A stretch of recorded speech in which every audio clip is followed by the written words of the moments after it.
It's showtime, folks. Absolute ass. Absolute ass. Hawks lose 5-1 to the Florida Panthers and drop an absolute stinker in Hockey Fights Cancer Night. A performance that left a lot to be desired, to be sure. Not the entire game. I thought for 2 periods, for 40 minutes, I thought the Hawks played pretty well in this one. Going the third period, look, we had a chance to win this game. And, for 2/3 of the game, I thought we played well. It's just the third period arrived and we forgot how to play hockey. I mean, that's literally what happened the last 20 minutes of the game. It's like we were looking more like the Indy Fuel out there as opposed to the Chicago Blackhawks. So, definitely one that got away from us. Boy, that escalated quickly. That was what me watching this game the third period. It's just this game got away from us very quick, very fast, and definitely an uninspiring effort to be sure, especially towards the end. So 2 consecutive losses versus Florida teams. Neither game particularly exciting. I mean, the Tampa game at least win. Overtime, I got a point out of it. This one, 5-1 loss. Especially what's disappointing about this one as well is the fact that the Florida Panthers have not been playing very good hockey lately. They are the 2-time defending champs, and they did get to Chuck back from injury pretty recently. Recently visited the White House as well. But still, that team's been struggling a bit of late and also playing on a back-to-back. So it's like when you catch the team on that's playing a back-to-back, you got home ice. You've had a day of rest here, like you kind of want to take advantage of that, and the Hawks unfortunately failed to do so in this one. No Bobrovsky net for the Panthers as well. They had their backup in net, Daniel Tarasov. So I think that's something where a Blackhawks offense that's struggled a bit lately. I think maybe there's a chance to kind of get going, and no, they have 1 goal to show for, and a power play that went 0 for 3 and has now gone 0 for its last 17. So. I think for the Blackhawks, get out of the scoring rut. They really need to get the power play going. But, getting into the game itself, Hawks made some changes to the lines for this game. They didn't stick from the entire game, but, at least before the game, they made some changes. Blashill set Moore up there with Bedard and had Lardis on the second line with Nazar. So both Moore and Lardis have been playing super well on the third line, get promotions. Again, these changes don't last for the whole game. We go away from them pretty quick and go back to the old Green Bedard Burakovsky lines that we've been running a lot lately. Wish we would have just stuck with those combos the whole game, but it is what it is. Hawks make some changes for the game, and Spencer Knight in net for the Hawks, and he looks to get a revenge win versus his Florida team, the Florida Panthers team that he won a cup with as a backup. And obviously we played the Panthers the first game of the year, the season opener, came up short. Spencer Knight looking this time to get his revenge and get that dub versus Florida team. And getting into the game, first period, Hawks get a power play pretty early on, a chance to kind of get the lead in this game and set the tone for the matchup. And the power play left a lot to be desired, which there'd be a few power plays in this game that would leave a lot to be desired, and the first one was one of them. Just not really able to get much going. Bedard's not really shooting the puck a ton. I'm wondering if the shoulder's still bothering him.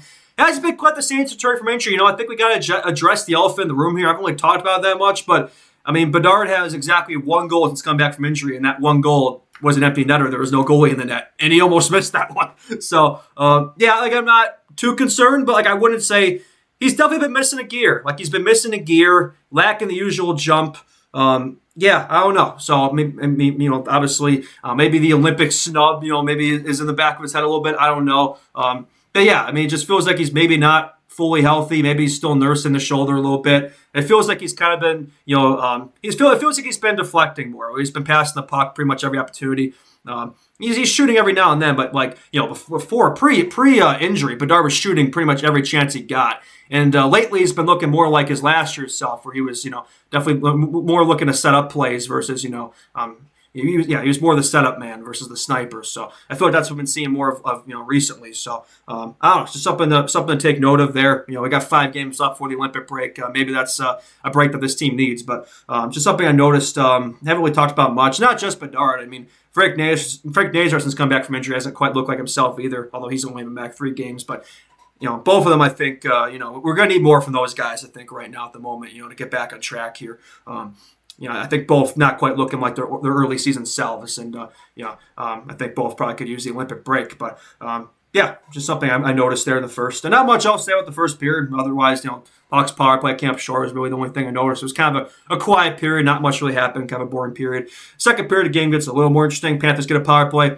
Hawks get the kill. So Hawks PK is still showing up. I believe the Hawks penalty kill is first in the NHL right now. It's top in the NHL. So Hawks PK is really carrying this team right now. And how many of us were predicted a first place Blackhawks PK at the start of the year? Hawks power play was up there, right? I mean, it was top 10 at one point. I think it's dropped now to what, like 15, something like that. I think going 0 for your last 17 is going to do that to your percentage, right? But at one point in the second period, a bit of a rough game, but I will say one moment that stood out really nice. Levshinov did have a really nice rush chance there early on the second period there. Wasn't quite able to finish, which is something we've said a lot this year. Already's had a lot of chances, a lot of shots, a lot of opportunities this year without being able to finish, right? He's hit a lot of posts and crossbars. It wasn't quite bury it, but it was a nice opportunity. Even in games that aren't great for him, I will say, Artie always shows you one or two moments each game. He'll give you flashes of brilliance every game where it's like, okay, you can tell like when he figures it out, he's going to be special.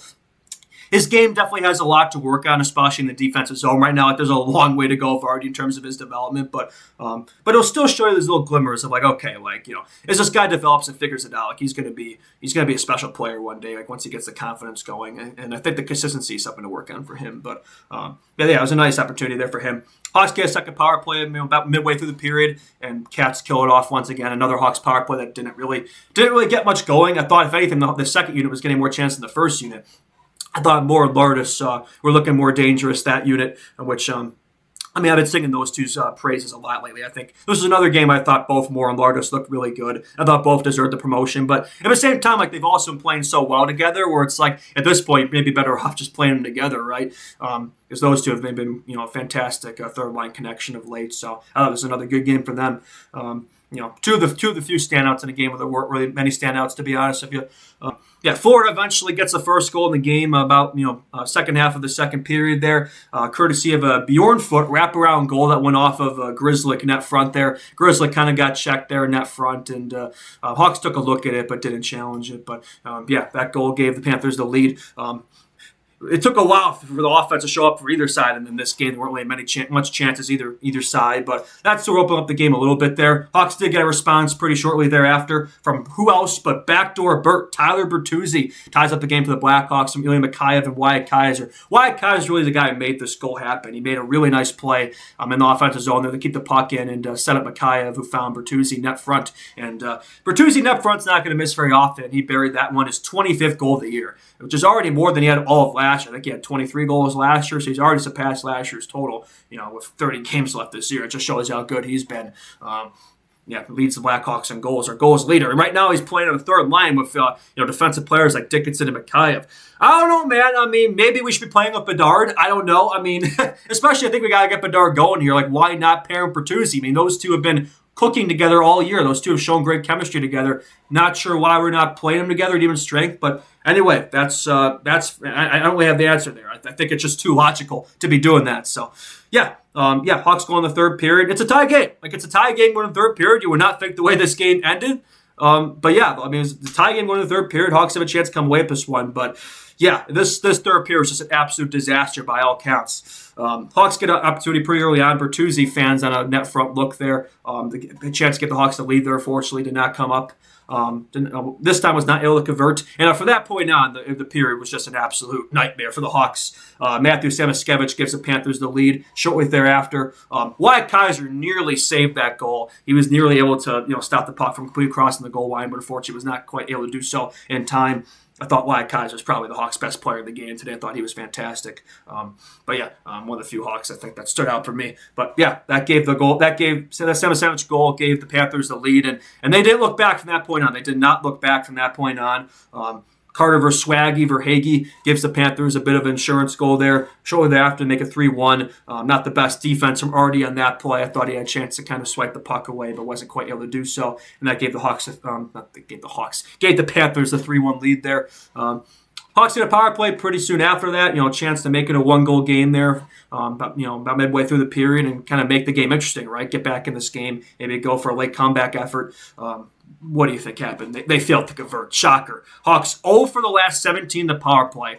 The 2026 Blackhawks power play is it's been a dry well, to say the least. And that's something they're going to need to fix there if we're going to get back in victory lane and get back going here, get back rolling. But the power play has left a lot to be desired. I think the zone entries have been a struggle. Feels like we've been losing pretty much every opening draw and spend the rest of the power play trying to get set up and just lacking with time and space. Now they get the puck settled down. Just now they get settled in the zone, and I think the chances have been far too perimeter, not enough grade A looks, and I think it's just been far too predictable. I think the Hawks power play. I think the teams have kind of locked it down. So something they're going to have to figure out, make some adjustments there to the units, figure it out, because that's been an issue of late, to say the least.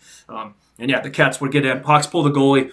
Cats get the empty netter pretty early on, and Bjornfort gets another goal there, second goal of the game, to make it 5-1 for good measure. And Cats come away with a 5-1 dub. And I think another thing from this game I noticed, far too much dump and chase hockey. I think that's not going to work against the Florida Panthers, because those guys are the kings of dump and chase. And trying to beat the Panthers at their own game is not really going to work out great. I think that was something that we noticed in this game. And 5-1 result for the Blackhawks.